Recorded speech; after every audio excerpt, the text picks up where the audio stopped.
It started with a scream, not the kind you hear from a child playing tag in the neighborhood park, not the shrill cry of joy or even the startled shriek of someone caught off guard. No, this was something raw, piercing, and jagged, a sound that clawed through the quiet suburban evening and made the hair on the back of every neck stand upright. On the south side of Chicago, tucked between rows of aging brick homes and narrow alleyways, neighbors swore they would never forget that night. Some said it sounded like someone was being torn apart. Others said it was like a trapped animal begging to be set free. But all agreed it didn't sound human. When police finally arrived, they stepped into a scene that made even seasoned officers pause at the threshold. The house looked ordinary from the outside. Curtains drawn, porch light flickering, the faint smell of burnt bread lingering in the cool night air. But once inside, the air was thick with something else entirely, something acrid, something that carried the unmistakable sting of metal and heat. In the kitchen, the oven door hung half open. Its glass pane was cracked, smeared with fingerprints that weren't quite clear but frantic, like someone had clawed against it from the inside. And standing near it, her hands trembling though her face was eerily calm, was the one person no one in the neighborhood could have suspected, 72-year-old Margaret Holloway. She looked like every grandmother in every American memory. Silver curls, a faded floral dress, slippers worn thin from years of pacing the same wooden floors. Her neighbors always described her as sweet, maybe a little eccentric. The type of woman who baked pies for the church and left small bowls of milk for stray cats. But that night, she was something else entirely. And on the kitchen floor, gasping, shaking, his face flushed with both terror and heat, was her 12-year-old grandson, Ethan. The officers rushed to him, pulling him away from the oven, his skin damp with sweat, his voice too hoarse to cry out. He kept whispering one phrase over and over until it became a chant that rattled everyone's bones. She tried to cook me. She tried to cook me. The words sounded absurd, almost impossible to comprehend. A grandmother? Cooking her own grandson?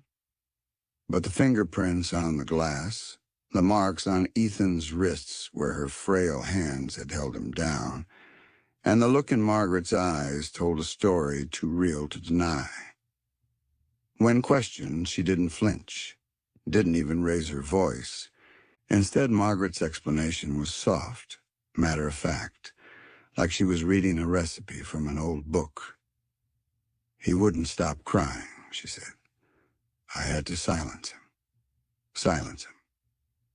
2 words, spoken with no emotion, no tremor of regret. They sank into the officers' minds like lead. What could push a grandmother, someone trusted, someone meant to protect, into such unimaginable cruelty? The house itself seemed to carry the answer. As investigators spread out, searching room by room, they began to notice signs that something darker had been brewing for far longer than anyone had realized. The living room was stripped bare. No family photos, no toys, no signs of warmth or memory. In the bedroom, closets were locked from the outside. And in the attic, dust-covered journals were stacked in neat piles, each one filled with Margaret's cramped handwriting. The entries told stories of voices that only she could hear, whispers that kept her awake at night, insisting that Ethan wasn't really her grandson at all.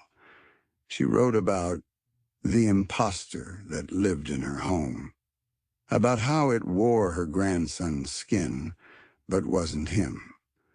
Page after page blurred into obsession, paranoia, delusion. Neighbors would later admit they had noticed things. Ethan rarely outside, the way Margaret sometimes spoke to herself in the garden, the faint smell of something burnt that drifted from her windows far too often.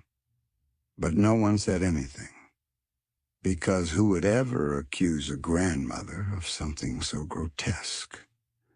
As Ethan was rushed to the hospital, investigators stayed behind, combing through the house, and the deeper they looked, the stranger it became.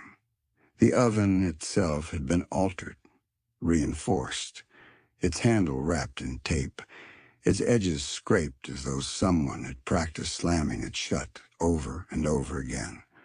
The knobs were marked, not with the standard numbers, but with Margaret's handwriting, words like discipline, obedience, and chillingly, silence. And then there was the basement. At first, it looked like any other.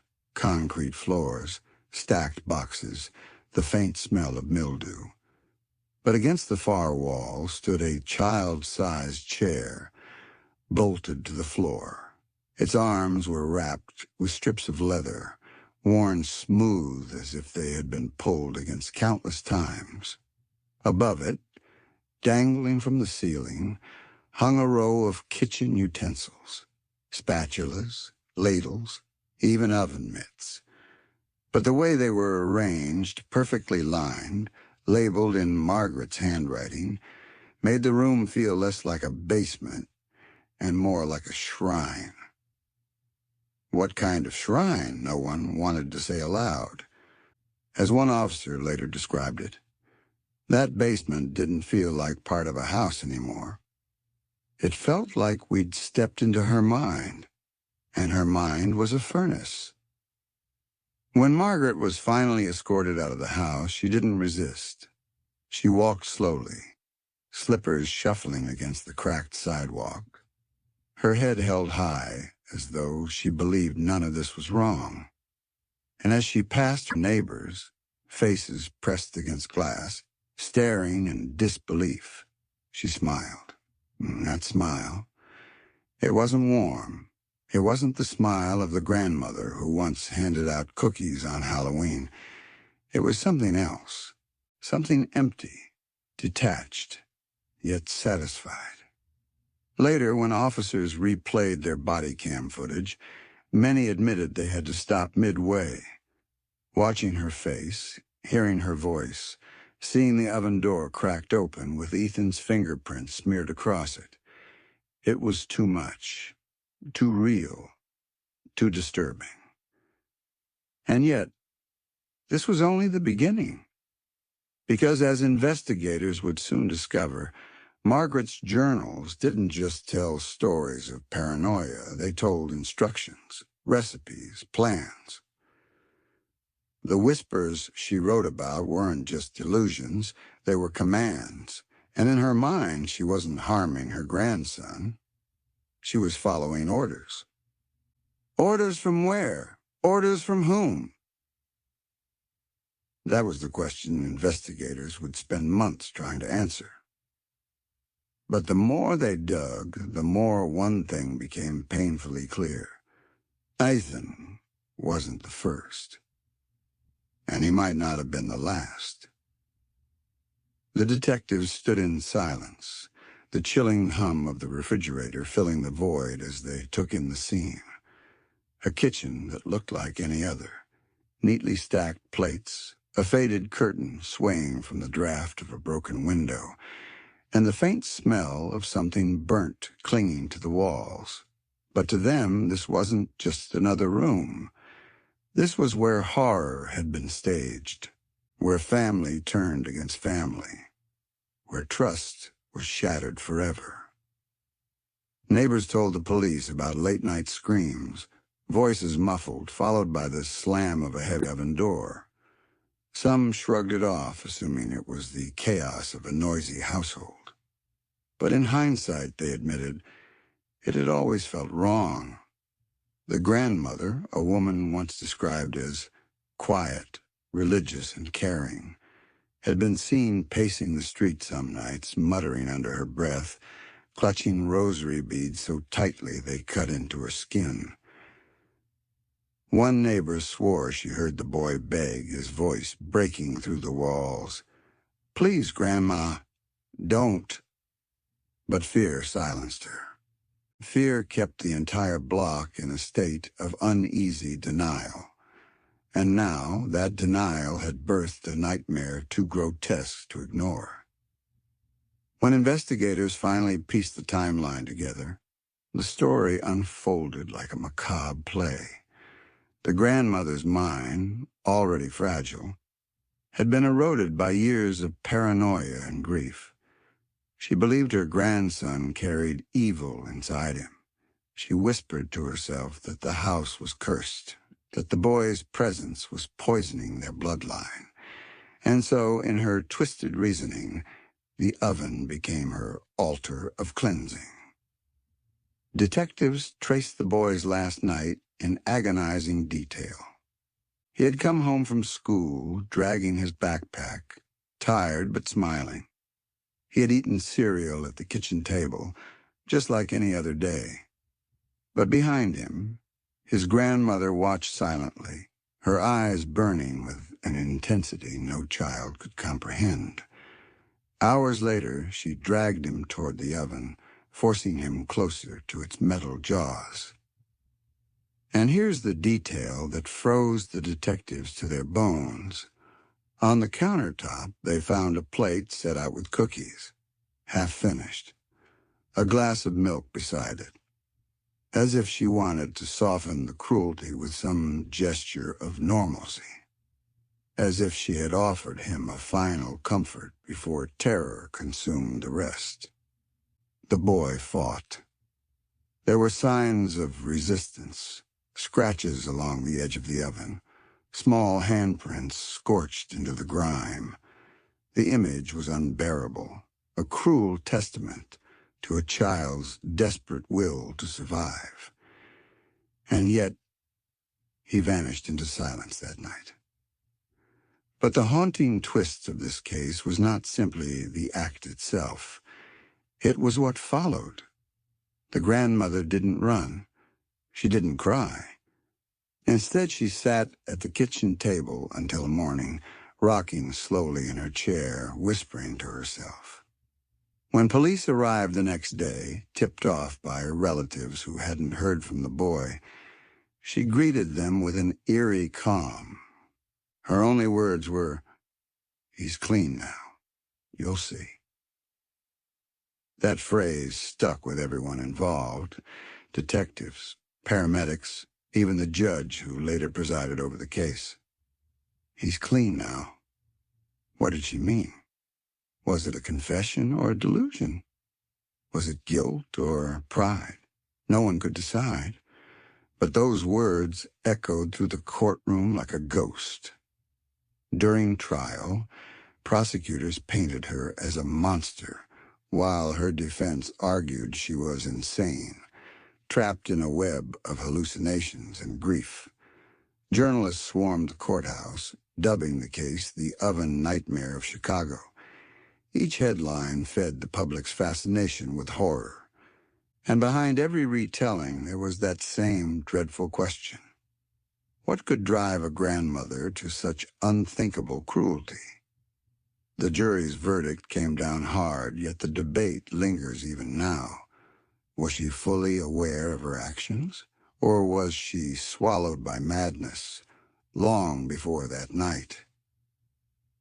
But perhaps the most chilling part of this case isn't found in the courtroom or the evidence logs. It lies in the whispers that continue to haunt the neighborhood.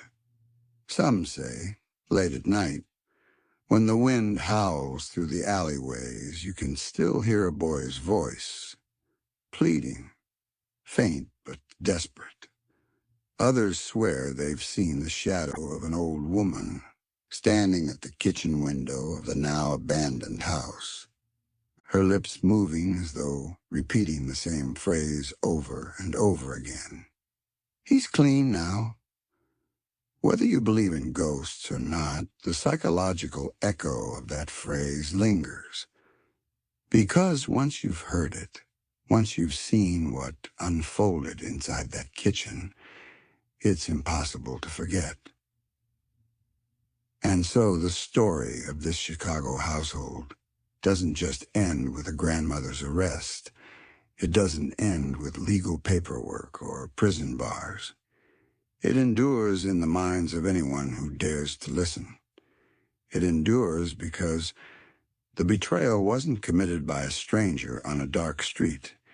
It happened inside the walls of a home, at the hands of someone meant to protect, to nurture, to love. That's why this case unsettles us so deeply.